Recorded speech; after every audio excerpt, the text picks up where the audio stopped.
So I wanted to make this real quick. There are some people who will not experience a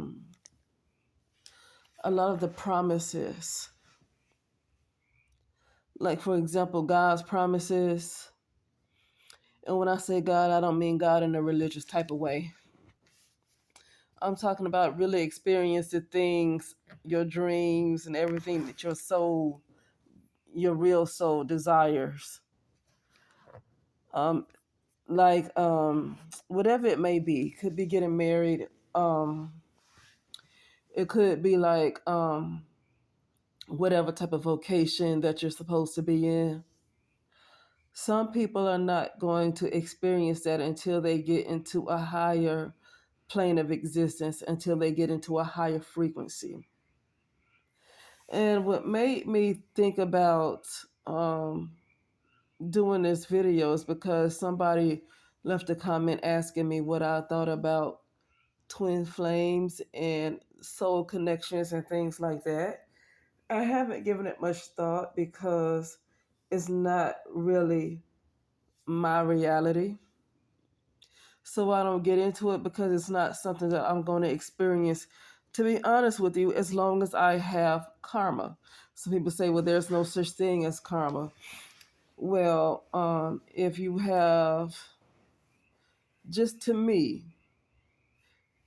uh, if you have like a shadow, then you most likely have karma. I'll just say that. If you have a shadow, you most likely have karma. Okay, so anybody with a shadow, I believe, have karma. Okay, that's me right there. Okay, and so for me, until that part that is completely resolved, basically I no longer can be this person. This person is not real. That's something that really needs to be mainstream. People need to know that this person is not real. The person you think you are is really a whole bunch of thought forms. You're like your mind is literally a whole bunch of thought forms. Everything that you've been through since birth, everything that you've been through growing up, your whole neighborhood, with however your mother, father, everything, all of your experiences. That's your entire mind.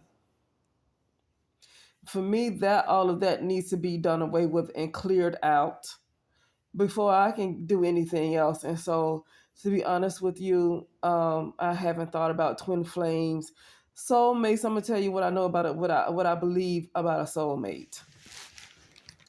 Your soulmate. So let's look at where some people might be right now. If you get your soulmate at the level that you might be right now, and I don't know who's listening. So, like, say if you're a person that's on a lower vibration, I don't know how many people are on a high vibration in this plane of existence. If you might be on a little bit higher than others, but a little bit too high, you wouldn't fit into this plane anymore. Okay, but say if it's a person that's like on a lower vibration, a much lower vibration, and they meet their soulmate is going to be on their same level.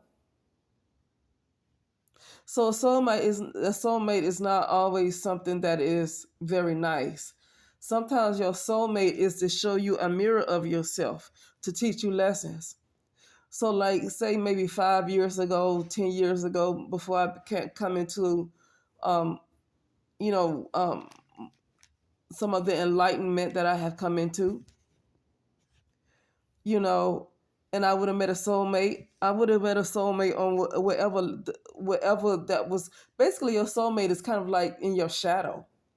Like, your soulmate is kind of your shadow, and that's what's produced as your soulmate.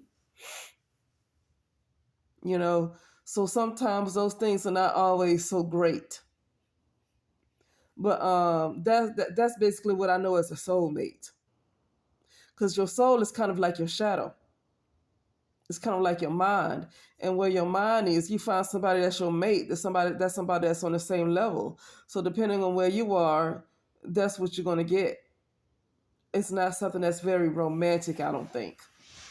There's a lot of people that met their soulmates and could have been killed by them. Could have been murdered, could have had domestic issues, could have been cheated on, a lot of stuff like that. That could have been their soulmates. It's not always something that's really nice. I think sometimes soulmates are there to teach you a lesson, to be a mirror of who you are, to show you who you are and what you need to work on.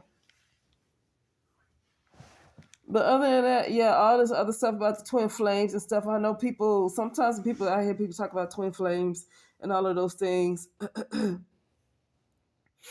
It's like they kind of romanticize it. I don't know if a twin flame is something that's romantic. I don't know. I don't get into it because I know that's not where I'm going. For me, I know that I'm just not going to be allowed to experience those things until I completely get out of this particular plane of existence, out of the realm of the shadow. I know I'm not going to experience those things, so I don't look at it. That just has not been my focus. I don't even look at people who have those videos, and I really don't look at people who have those videos because I don't know how true they are. And the reason why is because with the entities that's kind of in control of that's kind of running things, um it's not going to be too much romanticism and too much joy that's going to be going on with these particular entities if they continue to be in charge. It's not going to be a whole lot of joy. It's not going to be a whole lot of love. It's not going to be that. So I just feel like it's best to kind of get out of that this plane of existence, to get out of the firmament, as as you will, get rise above the firmament, and then kind of seek those things. But underneath the firmament, I don't believe those things are really. I just can't get into what some of these people are saying because everything underneath the firmament is run by some very wicked beings that it's like, how much joy and love can you have with them running the show? They have to be out the way. And for me, it seems like the only way for them to be out the way is to raise your frequency collectively. Some people, and you see it's a lot of division, so you see it's not going to be a collective. Then again, how you never know, it can when you know who you are. It can be a collective raising a frequency when you know who you are and how much power you really have. But other than that, yeah, that's it. I just felt like talking about that some people um might not see those things, love or whatever it is that they really want to get, until they get into a higher dimension, a higher plane of existence. That's when they finally going to start seeing those things. Not in hell. They're not going to get those things in hell. I don't know if people realize they are in hell yet. And I know people say hell is a state of mind. Whatever, this right here is hell. I mean, in my current state of mind, well, you don't know, you never really know what your state of mind is, because at that moment you might think you feel okay, but you don't know everything that's going on in your subconscious because it's dormant. You don't know really what your state of mind is. But to be in this particular realm of existence, your state of mind is in hell. It's not about how you feel at that moment. You could be feeling good at that moment. You could have went to the movies, had a good time with your family. Yeah, at that moment you could be feeling good, but something is going on with your subconscious that's really a large part of your mind that's laying dormant that you're not aware of. And speaking of that, sometimes those soulmates come along and pull those things out, and it can be real ugly. You know, but yeah. Yeah, no, yeah, the state of mind, yeah, hell is a state of mind, and the state of mind in this planet is, I don't care if how you people feel, if they think they feel happy, you know, to be here, your state of mind is still hell. Something brought you here to this lower vibration. You're in a lower vibration. That's hell. Your soul is literally trapped in a shell. That is hell. That's hell. No matter how you say it, that's hell. Your soul is trapped inside of a shell. That is hell. No matter how people say, well, I feel good. No, you're in hell. Okay, and really, I'm not really allowed to. I'm not going to be able to do anything until I get out of this type of state of being. I'm not going to be able to do anything else. So I don't even focus on love and relationships. Really, not even friendships. You got to be careful around people around this time. I was looking at somebody's video today, and she gave some good advice. She said, leave people alone who ain't really feeling you, because 2025 is going to be a MFer.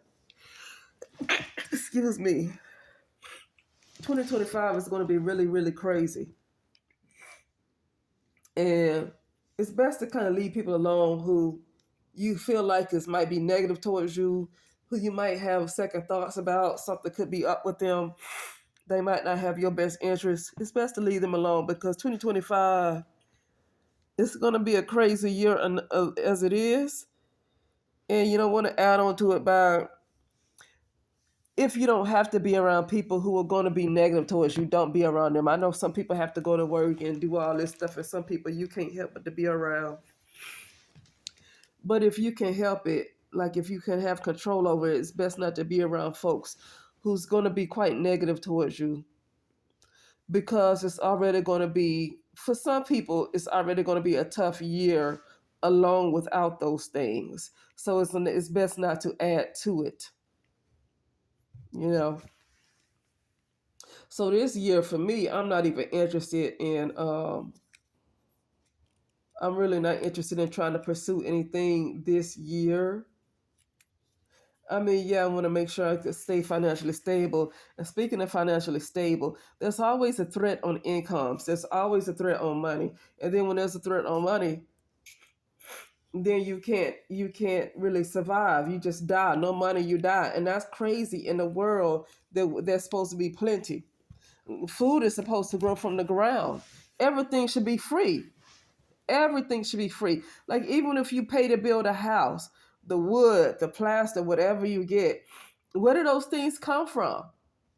They still come from some kind of natural resources.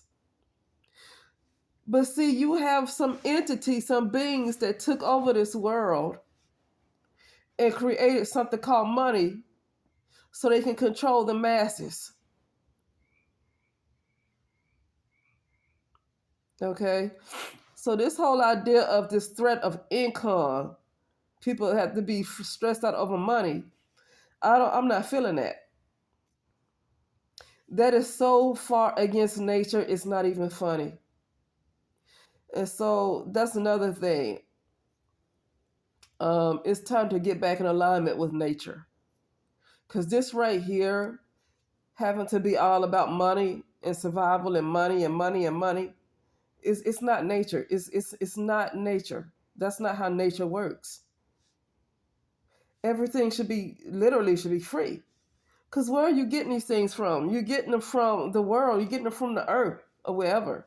Because, I think some people, like our consciousness projects our reality. So where we think we are, we're not really there. You don't really know where you are, honestly. We say you're on Earth, but you don't know where you really are, because we hallucinate our reality. We don't know where we really are for real. You know. But anyway, yeah. Anyway, yeah, that's it. Yeah, that's it for me. Yeah.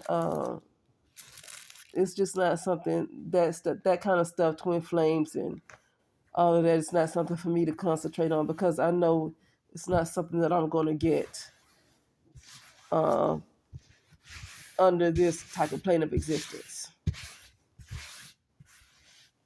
Yeah. Anyway, that's it, and I'll talk later.